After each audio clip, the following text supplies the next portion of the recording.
accepting downtime, like, there's a time where, like, I realize our business isn't in a place where I can be, like, full speed ahead. There's times where you have to be comfortable with where you're at, even if financially, her and I, we are both self-supported, and we were not some crazy success. We're not making a ton of money. That's just the reality of it.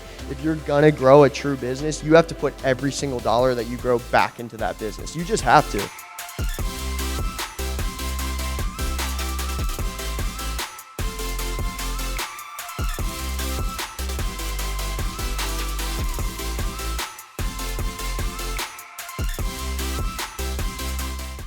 All right, good evening, everybody. Welcome to Adventures in Entrepreneurship. My name is Bailey. I'm a senior entrepreneurship major here at Shippensburg, and tonight I'll be co-hosting alongside Dr. Morissette.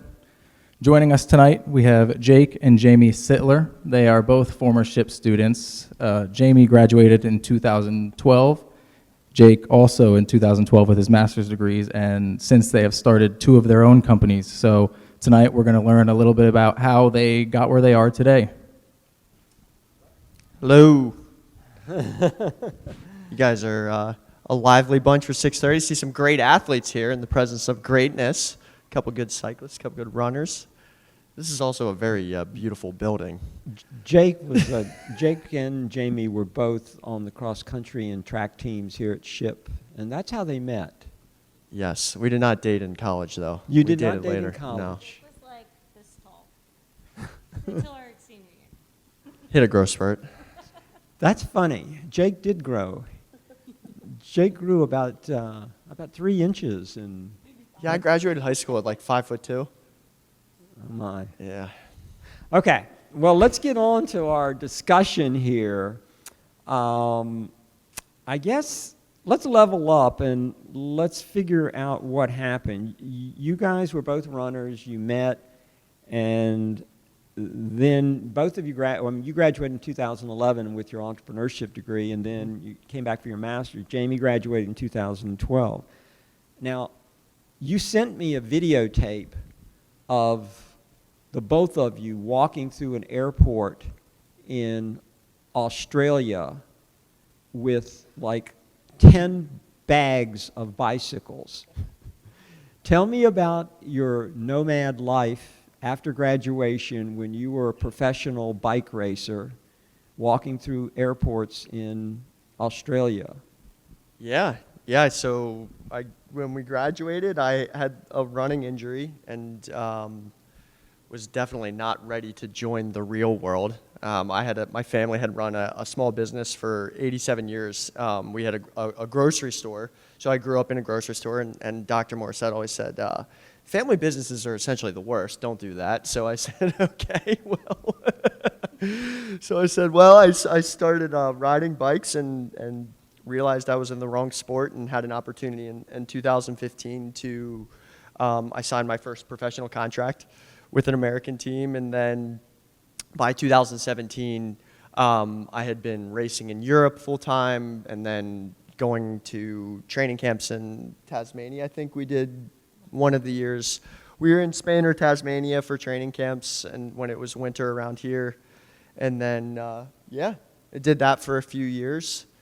And then probably gave Jamie a few gray hairs, broke a couple bones. Well, let me just say this. I saw you a couple years later, and we had lunch. The three of us had lunch over here at, it was on the deck at Shipping Place. Yeah. So we had, we were eating lunch, and I was asking you how the running was going. You said, no, I'm not running anymore. And I said, well, why not? And he said, well, I broke my collarbone. I broke my, this was a huge wreck you had, and you just smashed everything up, right? Yeah, I broke my collarbone in 2015 for the first time, and then I had surgery, and this is actually a pretty funny story.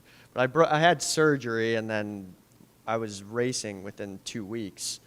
But the surgeon that gave me the surgery, I said, hey, my sister just graduated from Westchester University with a physician assistant degree. You should give her an interview. And she's now the orthopedic surgeon there that's given me like 3 surgeries now. So Free surgeries. Good for you. I was like, man, I got to get like a But loyalty card at this place. Yeah, but you stopped. You stopped racing Because you had to. Because I broke my back. you broke your back. Yeah, I got hit by a car out in training in 2018.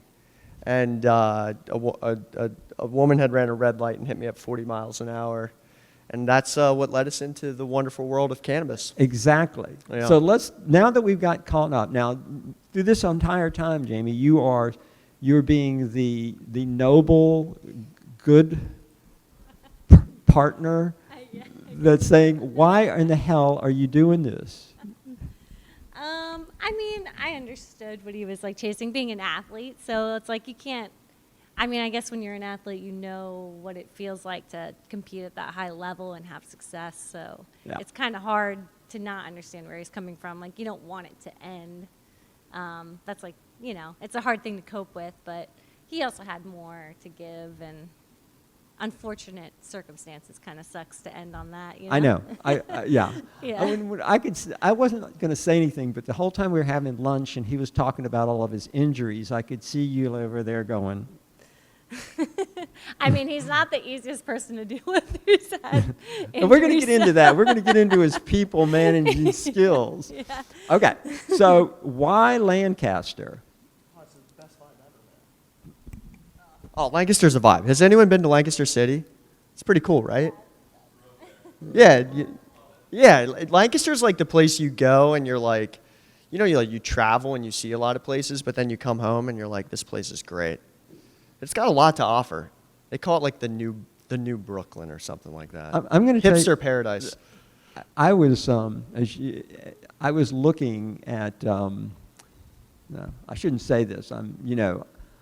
But it's like one of the top places to retire in the United States. It's nice, man. We're getting a nice high-end apartment complex across from us. Yeah. I don't want an old. I don't want Wheelchair accessible. I don't want to live with older people, nor do I want a wheelchair accessible place there. Thank you very much. All right, so let's talk about now, when you're doing all this and doing all this crazy stuff, Jamie, you are teaching, and he's going to start a business. So tell me about that, and then we're going to start talking about the business. Yeah, so I was actually a psych major here, and then I started working at a school for children with autism, so just a specialized school.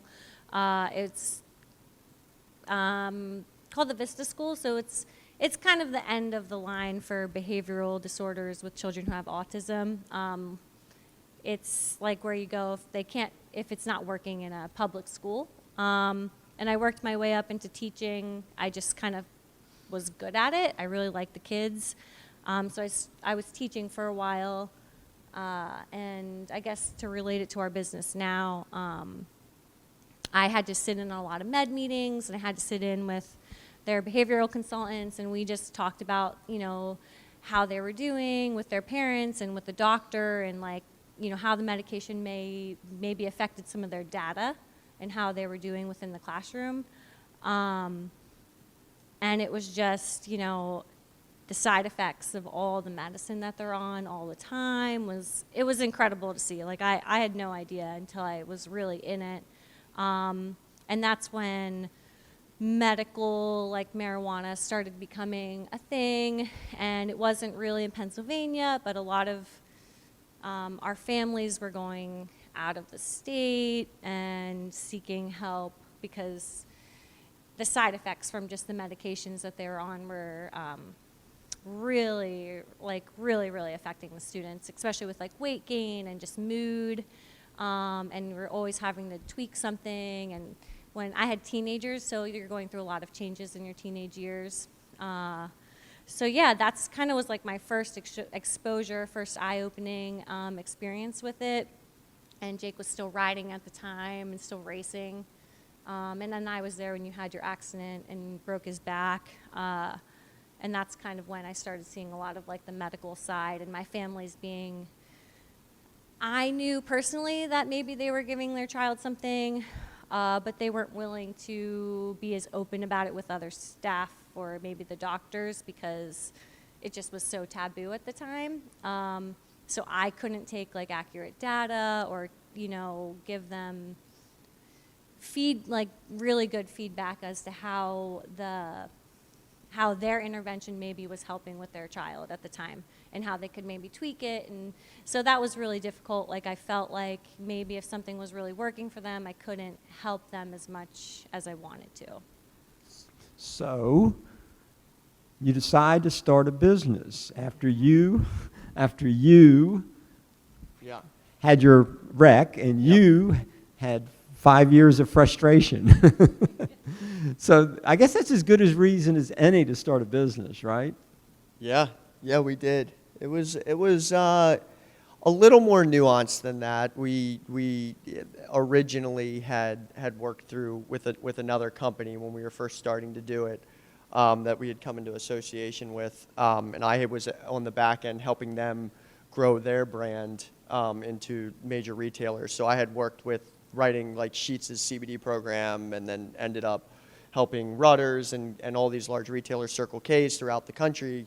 So I got through pretty heavily into like the grocery distributor side of an industry that was new. So one thing you have to understand about CBD is the Farm Bill had passed in 2018. So what that meant in 2018 was You better explain Right, CBD. You better hemp- explain all of that. You better hemp and cannabis. So in 2018, the federal government made production of hemp legal, and the industry has changed drastically since the passing of that. But what it means is any plant that grows, and they're both sativa plants, they're both cannabis, they grow the exact same, they look the exact same. You wouldn't know the difference between them, other than the fact that the amount of THC in a hemp plant is 0.3% per dry weight.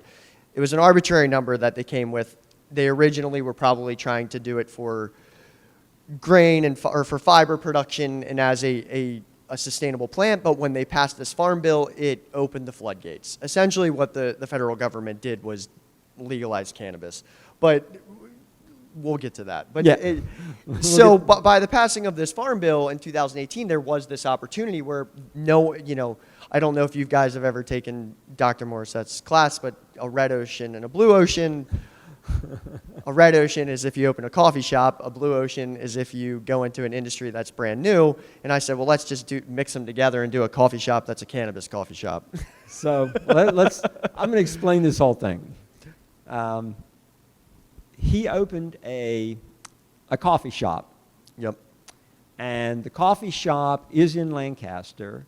And through this coffee shop, you sell all types of the products that you have in your other business, which is selling mostly cannabis products of various kinds.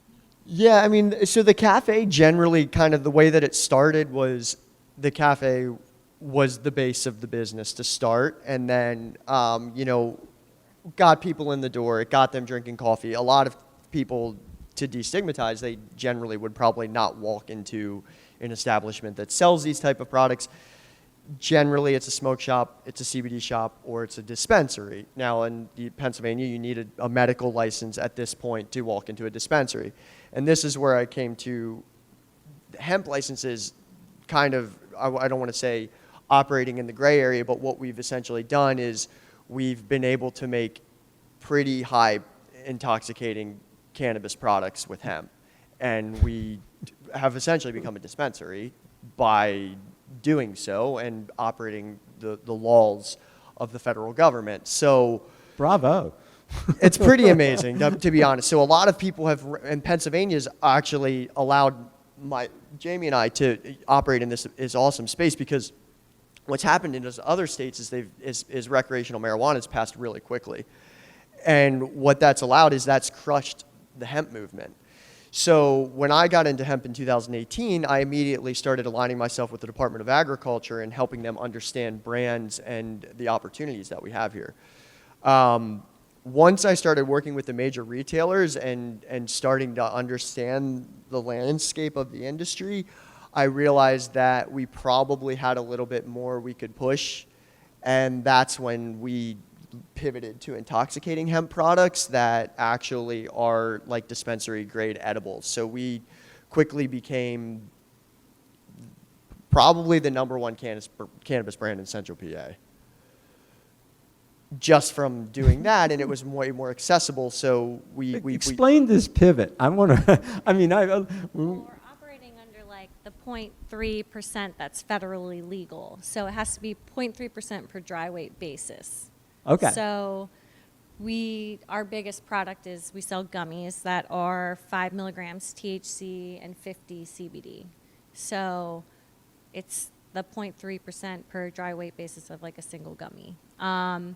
And those are basically an edible that you'd get from Colorado or something like that, but it's all hemp-derived THC as well. So it's not from the marijuana plant, but basically they're the same plant but different, if that makes sense. one's a little bit more intense. Yes, one is grown at a higher level of THC, one Right. is in the legal level of 0.3%. And so that's probably our #1 selling product. We price 10 at $20, just super cheap. Yeah. Okay. Things. Well, We let me changed it. just ask you now. I've got an interesting. There's an interesting thing about the way you two divide the work, and I'm just telling you what you told me. Now, Jake, I always thought you were kind of a nice, people person, but actually you're the idea guy, and Jamie is the people person. I'm a people person, but I'm not. What I've come to find is I can't manage people. Like, I learned that pretty quickly with our family grocery store as well. Like, I don't like managing. I don't want to, like, we talked about it. There's different types of people. There's managers, there's leaders. There's entrepreneurs. You can't teach leaders. There's entrepreneurs, whatever. An entrepreneur is a mixture of all of them. I realized very quickly, like, I'm not the type of person you're going to come to and talk about your problems and I'm going to give you a solution. I'm going to be, like, thinking about the things we have to do on the back end. I'm going to just be like, yeah, that's correct. I'm listening. I'm not a people person, but I'm not going to, like, come down on somebody. I just don't care. That's very. I'm sure the people out there are dying to have you as your manager. I'm going to come to Jake. I've got some personal problems.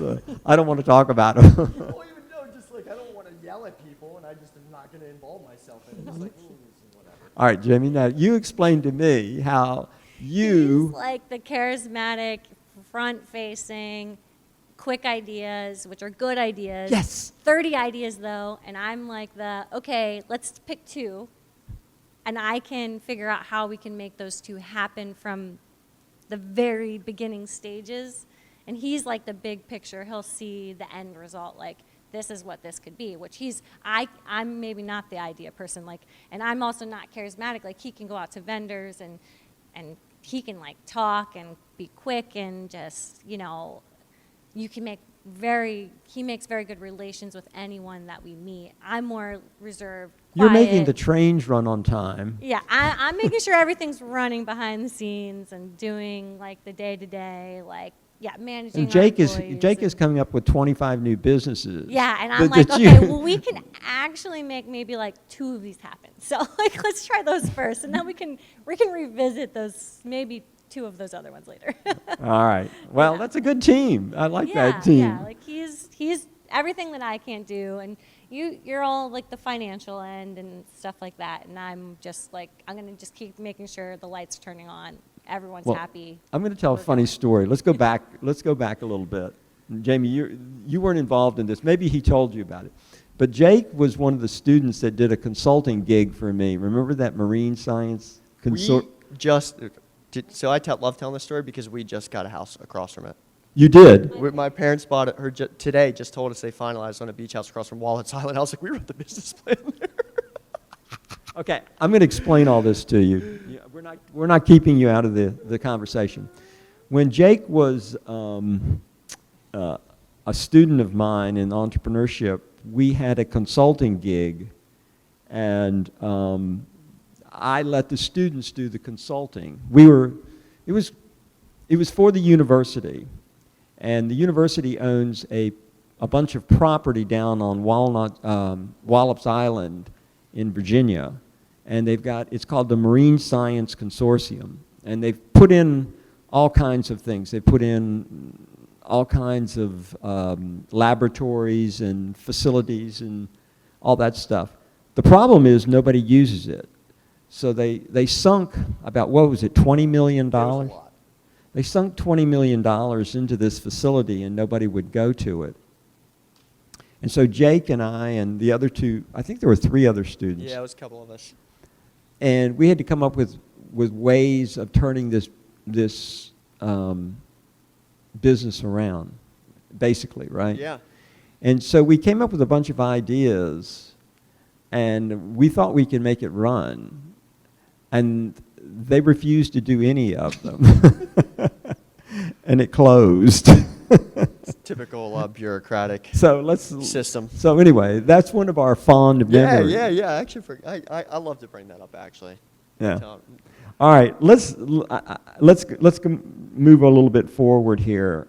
So, Jake, you've now involved with leading a legislative, let's say, initiative, and it's with PLCD. So tell us about that very slowly. Tell us about what you're doing. Tell us why you're doing it. Yep. So when we opened the cafe, like our big goal was to get ready for recreational cannabis. If you know much, and I don't know how many of you take a CBD product or do anything with hemp-derived products, it became pretty oversaturated pretty fast. So the market, to stand out from a market perspective, growers rushed to it. Everyone thought it was going to be a gold rush. And I think 2018, there was like something crazy, like 255 acres were grown when the whole market in the United States could be done on like 4,000 acres, whereas like the United States grew 290,000 acres. Like, it was insane. Everyone rushed to this market. And because of that, a lot of, what you're going to find when you get into business is a lot of it's venture capital backed, and a lot of it is pop-up, fly-by-night, brands that have brands that have brands that have brands. So you're competing against people that have a lot of money. They can know SEO, they know online retail, they don't have a great story, their products are probably average, they're getting made by a contract manufacturer somewhere across the United States, and then they get to market very quickly. So I said to Jamie, when we're in this situation, like, the only thing we're going to have going for us is our story. Our branding is fantastic, I think. Like, I love our name, I love our look. You got a great brand. You had a great logo. Yeah, you guys can see it, but it's cool. It's like it's a hemp plant on a bike doing an endo. I mean, it's whatever. It's a great logo. Cool.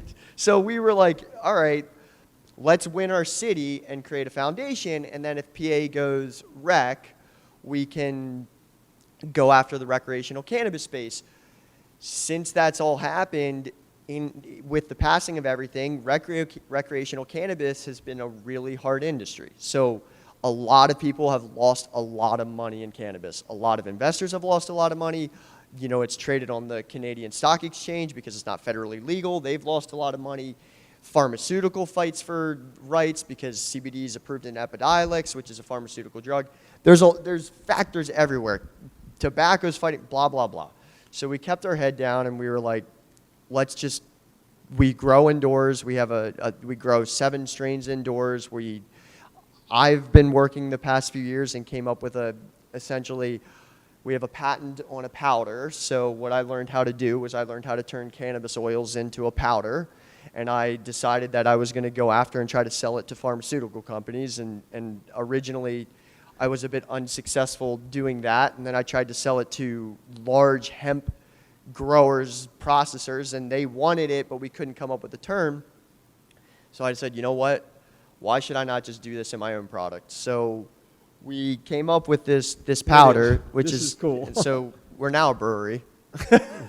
They went to a brewery. We opened up a brewery with some partners, and we're going to be, I essentially have signed distribution agreements will sign with every beer distributor / wholesaler in Pennsylvania, and I leveraged all my contacts within the industry, and we're going to be probably the first state to allow low-dose THC to be sold at beer stores, and like our pitch with Sheetz is in like a month. So like wow. we That's a wow. yesterday I went and I publicly met with the PLCB, which is the Pennsylvania Liquor Control Board, and we're working on writing this legislation where these types of products are 21 plus, they're taxed at a specific tax. But the sad reality is the departments in our government system don't really understand what's happening. So while the Department of Agriculture approves a product like this to leave the field, the state police don't know if it's legal. The district attorneys kind of are getting issues, and then they're trying to reference the FDA, but the FDA hasn't made any rulings if it can be added into food. So you're navigating this really, really, really hard industry from a legal perspective that nobody actually understands. So I was like, all right, well, let's just start calling them all out, and let's just see where it lands. And we're pretty much at the tip of the spear now, where we think we're going to be able to get it on an advisory notice, which will allow it to be sold in beer stores across Pennsylvania. That's big. It is, because it's going to actually change the country, and it'll also change the landscape of cannabis in the whole entire country. Because what will happen now is people don't want to walk into dispensaries. They don't, like, they do, but like your mom isn't going to want to if she's a little timid. But she'll walk into a cafe and I'll sell her an edible by the evening. I mean, I'm not joking. I mean, it's just how it works, because look, people, if you walk into a dispensary, it's like there's no windows and they make you give your ID out, and it's so stigmatized, the whole thing. It's ridiculous. At the end of the day, you drink a low-dose THC seltzer and you're going to be like, I feel calm and relaxed and a little bit giggly, and Who doesn't love that? no one's been hurt. Okay. So there are a lot of hurdles, Yes. tons of hurdles. What are some other hurdles, when you, from the businesses that you've launched and everything in Lancaster? I mean, these are huge hurdles here, and I'm not trying to minimize. I'm in awe of you that that you're doing all this. I'm very proud. But what are some of the hurdles that you've had starting these less, how shall I say, controversial businesses? What are the mundane little hurdles? I mean, I think the biggest thing is when you say as an entrepreneur, you look at it, at least just because I'm going to do this as a race, right? Like, accepting downtime, like, there's a time where, like, I realize our business isn't in a place where I can be, like, full speed ahead. Like, there's times where you have to be comfortable with where you're at, even if financially, her and I, we are both self-supported, and we were not some crazy success. We're not making a ton of money. Like, I mean, that's just the reality of it. If you're gonna grow a true business, you have to put every single dollar that you grow back into that business. You just have to, especially with what's coming up. And if we're gonna compete against people like Anheuser-Busch that are gonna wanna buy up these cannabis brands that are trying to do this, you cannot literally, you could maybe go and try to sell it, but you have to be comfortable literally in chaos, not just in chaos. You have to be comfortable struggling. You have to be completely comfortable with uncertainty. You have to be, obviously believe in yourself. It's not always going to be chaos. Like, if you have a true vision and believe in yourself, I think, and you believe in what you're doing, there is a success at the end of the road, but it's never going to go the way you think it does. I know. It never does. Every single solitary time, hey, 5 years I'm going to be on Easy Street. 5 years later, you're not on Easy Street. I mean, yeah. It's chaos. And you're pivoting constantly. Constantly. Every single time you think you've got everything figured out, something comes along, some competitor, some government agency, some rules. And you know what? You've just got to be able to learn to live with that amount of risk in your life. Yeah, I mean, and that's hard for us because we have 2 young kids, and it's definitely been something. I think sometimes I look at Jamie and I'm like, I really dragged you into this one. And it's, but at the end of the day, we answer to ourselves, and we believe in it wholeheartedly, and we do feel like we do help people. And Jamie is an incredible employer. We even hire, we don't talk about it, but we hire people with autism, and they work in our cafe. And, like, there's not a lot of businesses doing stuff like that, and she runs that whole program, and We, for the first few years with our cafe, we decided we were going to pay our employees more than we were going to take just to keep them. And Jamie has literally never lost an employee. And we've had it in a cafe for 3 years. Think about the turnover in a cafe. We've never lost an employee. We've converted some kids that were art students that's now our graphic designer. We've got one girl that's now our manager, and our goal is just to bring everyone with us. If you believe in us, then we're going to believe in you. Wow. We keep a really small team for that reason. Yeah. We pay them well and pay them what their worth. Pay them their worth. You know, they don't work a lot. It's part-time. They get paid well, and I think, it's a help for me because I can still, I'm so grateful to them, and I let them know that a lot because I can also be a mom while we're doing, these businesses, still running our businesses. I can not have to be there 24/7. I don't feel like I need to be there because they're invested also. Our business is also their business. At this point, we're all kind of just growing together. Our graphic designer was an art major, was an art teacher for a little. And then my manager, she managed at another, a really good business in Lancaster City, and left there because they just worked her too hard and didn't pay her very much. And she's amazing. She comes up with all of our drinks. Honestly, she's probably why we have a very big local people that come every day because she's just an awesome person. And we said, when we can, she's full-time, gonna just manage and keep her. She works 4 days a week. I wish you were my employer. I wouldn't have left the corporate world to start a business if you'd have been my manager. I'd still be working. I'd still be working at Gallup. Yeah, I don't know. I worked for a lot of not great bosses, and I've worked for some people that were really awesome, and also I think about us also wanting to have our own business so we have some flexibility with our life, and I just do a Google sheet. I don't know how much you need to work to pay rent. I don't know how much money you need to cook food. I don't know what you need. And at the end of the day, I don't want to be responsible for that, because you are your own adult, you're your own person. So I just have a Google sheet out there with the hours, and they sign themselves up to work as many hours as they want. And if I see there's gaps that days aren't getting filled, I know I need to hire another person. But otherwise, they're responsible for them. So that also helps with I don't really have call-offs because they're scheduling themselves. I'm not scheduling. And that takes a huge stress off my plate. That would be like me saying, well, we're not going to have a syllabus this semester. You guys tell me to. Yeah, no, I know. No, maybe not. That'd be great. So let me ask you an egotistical question, and then you can actually tell the truth. It's okay. My feelings won't be hurt. How much did the entrepreneurship program prepare you for this? I know it can't be 100%, but what? No, more. I do say. It's, whatever. I learned more with you than all my other classes combined, and I mean that genuinely. I do. From what I took away from entrepreneurship and what it actually.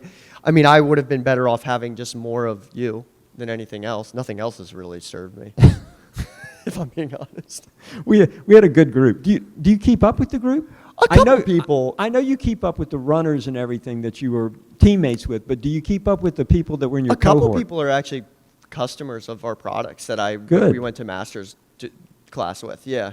Yeah? Yeah. That's But I good. wouldn't say overall I keep up It doesn't happen. I keep up with a lot of people. There's been over 300 graduates now. So we're 300. 20. This cohort coming up is 20. Bailey's is 20. And then the one after that is 21. It's 20. So I was right in the middle. You were right in the middle. I was before you got soft. I've gotten soft. I've gotten old and soft. There's nothing I can do about it. We had a class where it was first class freshman year. I remember going up there and you giving the riot act. And I gave the riot act bad. Literally 2/3 of the class walked out and was well, there's 6 of us left this class. My graduating class is now 6. It's not that bad anymore. We don't have. The thing is people self-select, and I'm much nicer. I've really mellowed. The fact of the matter is, though, I mean, it's true. I think there's probably a lot of really bright people here, and I think a lot of you probably are way smarter than we are with the TikToks and just the things. There's a lot of ways to make fast money, but I feel like the way that but fast money's not always out there. Like it's harder than it looks. Now there are people that fall into things, and I've had a few contracts where I've been like, geez, did I just I charged them way too much, and I don't even know how I made that amount of money for that. But at the end of the day, it's not easy. It's not. Like, at the end of the day, you have to be fully committed to it, and there's going to be a ton of ups and downs, and it really is a struggle. I mean, it just is. Yeah, but it's still better than working for somebody else. Oh, yeah, absolutely it is. Absolutely. And you're going to make a lot of, if this thing goes through, you're going to make a lot of money. A lot. Wait a minute. All right, let's go to a section that I told you about, and it's something we always do. It's like a trademark of all of these. It's overrated and underrated. Okay. So we're going to give you a series of items, and you tell us if they're underrated or overrated. Okay? Richard Avenue. Oh, dude, that's way overrated. Way overrated. Way overrated. At least when we went there, it was. Spring Street? You were both athletes. You weren't allowed to drink. Oh, dude. I know. I didn't. All right. It's overrated. All right. Taylor Swift. All right. Big. I'm not going to say this. I could get murdered for answering that question the wrong way now. I know. If you say underrated, you're going to get swifted. Here's what I'll tell this story was. Do you guys still have the athlete auction? Okay, the athlete auction was when you went up and we just bid it on other athletes and you got to go on a date. It's probably not a thing that's allowed in 2020. Long story short, I wore the shortest pair of running shorts I had, and I covered myself with the guitar, and I wore cowboy boots, and I sang Taylor Swift Love Story and played it on the guitar. I looked like I was naked. Don't go there, please. This is a family program. But I'm going to say Taylor Swift's overrated. Okay. Overrated. Next question. Okay, next question. Ship cross country team. They're supposed to win. The men are supposed to win PSACs this year. How many times have they won PSACs since we won? Yeah. Once. We won were we the first team to win PSACs 2010? One time. One time. So you better be underrated and win. They're underrated. And then just they're going to be great. Yeah, underrated. There you go. Okay. PLCD. PLCB? PLCB. The Pennsylvania Liquor Control Board? Yes. Underrated or overrated? Oh, jeez. Come on, man. Don't for go the there. craft beer industry, they've been pretty good. They've been pretty good. If Yeah. they're going to be a lot better. They should become allies of the cannabis beer industry or whatever we're going to call it. They're going to be much better if they pass all the right legislation. Well, they're not going to really have a say in it now that it's, yeah. Really? They kind of have to do what they're told. Okay. All right. This is a think question. You've told me about the current situation. We've talked about the past. Let's talk about the future. Where are you guys going to be in 5 years? Jeez. Right now, I mean, before I was hoping we would be getting ready for possible rec cannabis, but now I'm trying to sell out to Anheuser-Busch in 5 years. I mean, honestly, at this point, we are the first craft cannabis beverage to launch in Pennsylvania. So you would sell out? It's okay. Not Listen, right away. Hey, I would take the money. I took the money. I took it twice. We've always said that we wouldn't. We're really passionate about what we're doing, but I also am very fearful of oversaturation and scaling. So I think right now we're going to be presented with a pretty fast opportunity. We've already maxed out our scale potential day one. We're not even, our first production, we were micro producing and we're delivering to one distributor in Albany who's ordered 420 cases. I made it that way, 420, get it? Yeah. Whatever. I figured it was a fitting first launch of cases. There you go. And they're doing that pretty regularly, and that's already beyond what our capacity is, so we already have to consider a large contract brew, but I'm not sure. I honestly, in 5 years from now, I'm going to be like, remember that time I sat up here and then things went We crazy? want a house. Okay. Our own home. Oh, no. Well, you've got 2 children. Yeah, dude, and I'd want my son to be in the Olympics. That's what I want. You want your son to be in the Yeah, Olympics. that dude shreds a little mountain bike, man. I've shown you a video. You did. The kid's like my favorite thing The in the kid's world. like, he's like 4, and he's riding like a 20-year-old.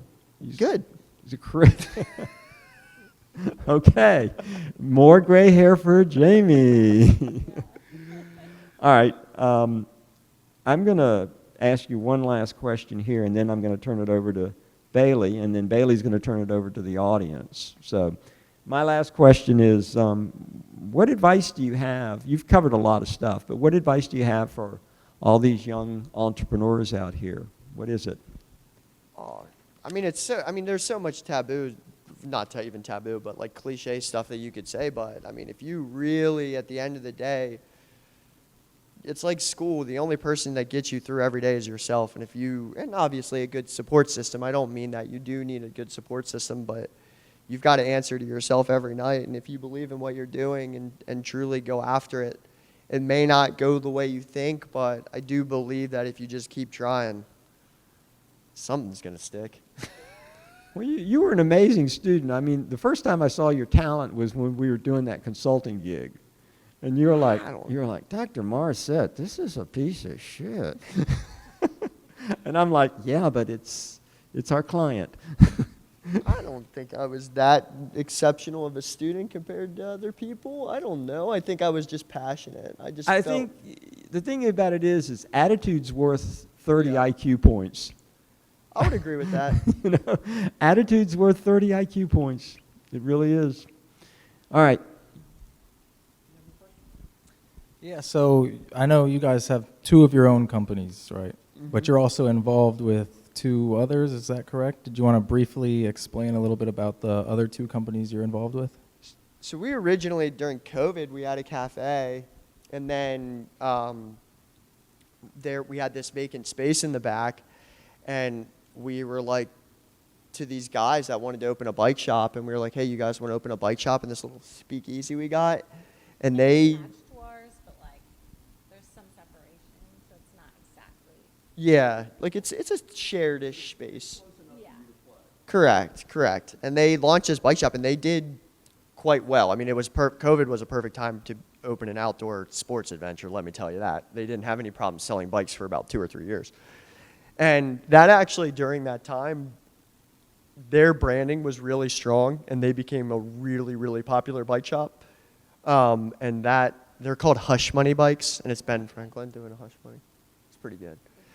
Yeah, the hat. And they did well. So then they eventually grew out of the space about a year ago, where they needed more space, like retail space for bikes, and they opened up in a market.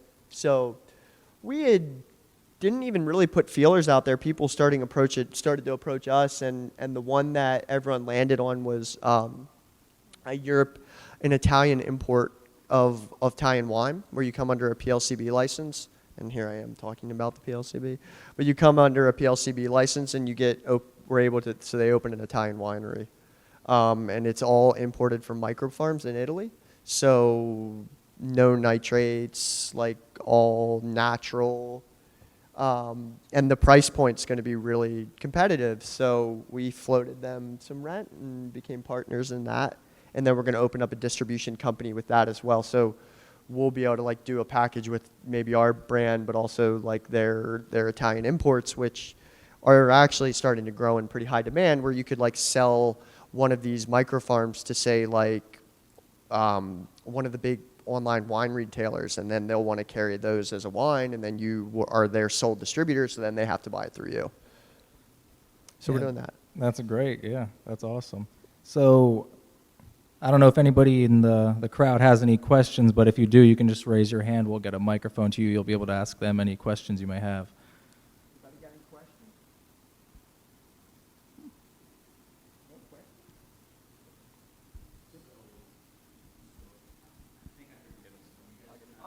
I'll do it. Oh. THC in Pennsylvania in your beer? Yeah, not in beer. Okay. Non-alcoholic, so it's a seltzer.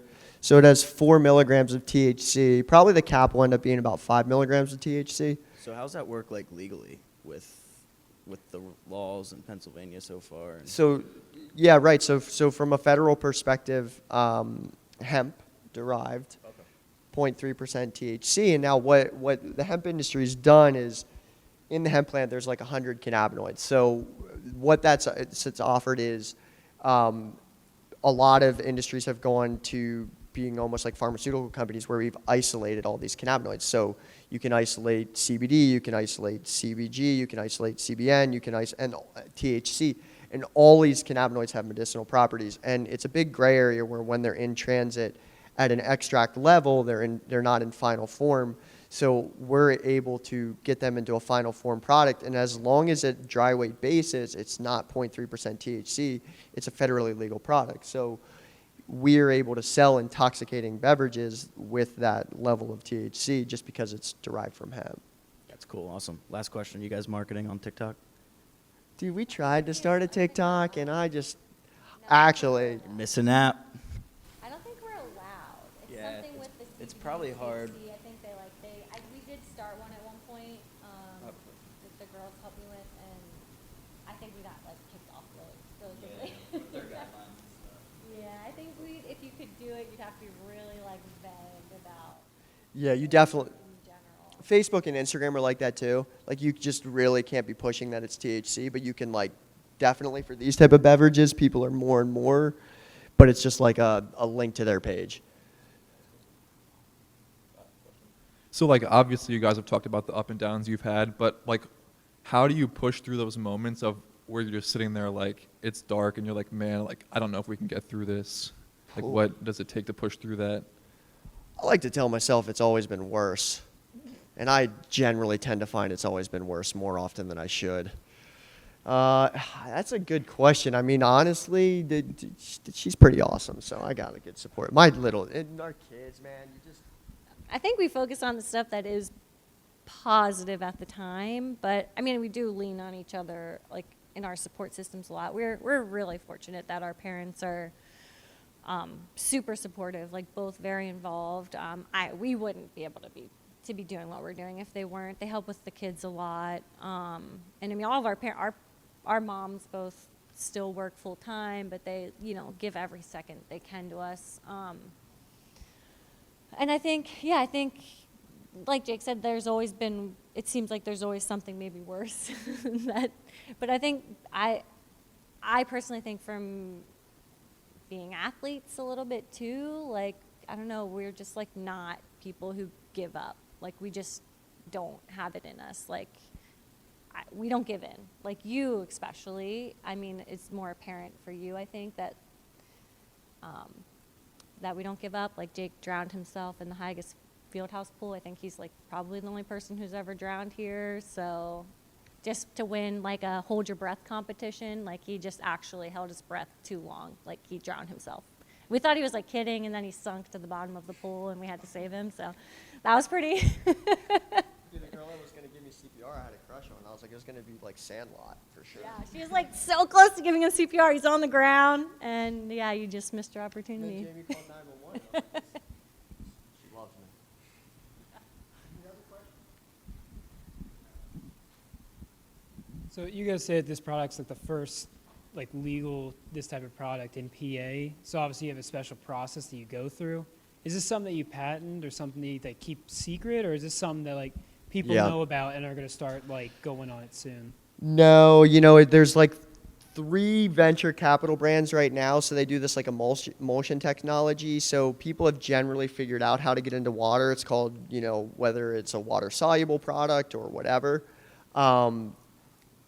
We fortunately took a different approach. So my product is, you guys seen a Noon tablet? Like a Noon tablet or like a Alka-Seltzer? We turn THC into an Alka-Seltzer, essentially, and we have a second round of a patent for the delivery method. So what it does is, instead of just suspending in the water at a natural state, it actually enhances the flavor and the delivery of it. There's also not a lot of people that have been able to figure out how to turn these oils into a shelf-stable powder. So there's two parts of it.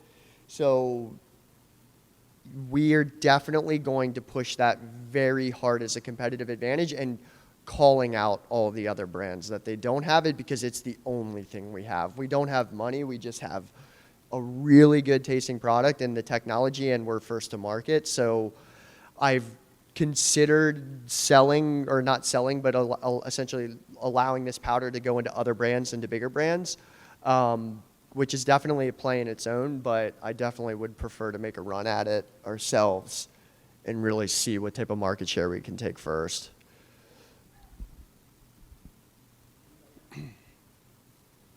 When's it going to be for sale in sheets? Sheets, I hope so. That's what these guys want to know. So we're gonna Shangy's. You guys know Shangy's? Shangy's just supplies a lot of the big places. So once it goes, I mean, it'll start opening up everywhere. We have gifts. All right. Not a big gift, but we have gifts. Oh, is this for us? For us? This is for you. Oh, we get shirts? You get shirts. You get three shirts. Nice.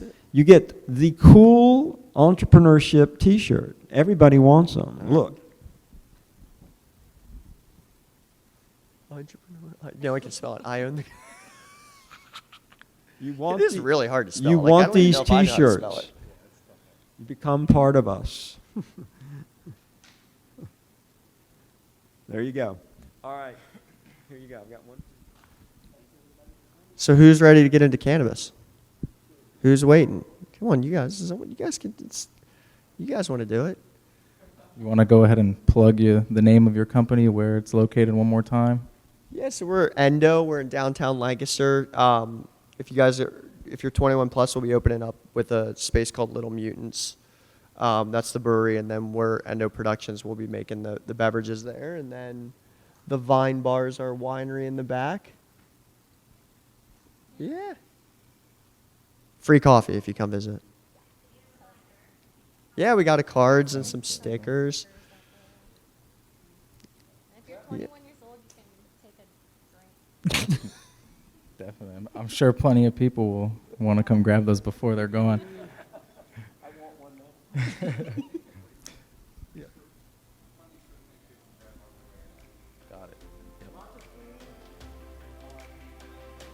Thank you Yeah, guys thank so you much guys. for coming Thanks and for coming, telling man. us about yourselves. We're Jake and Jamie Sitler from Endo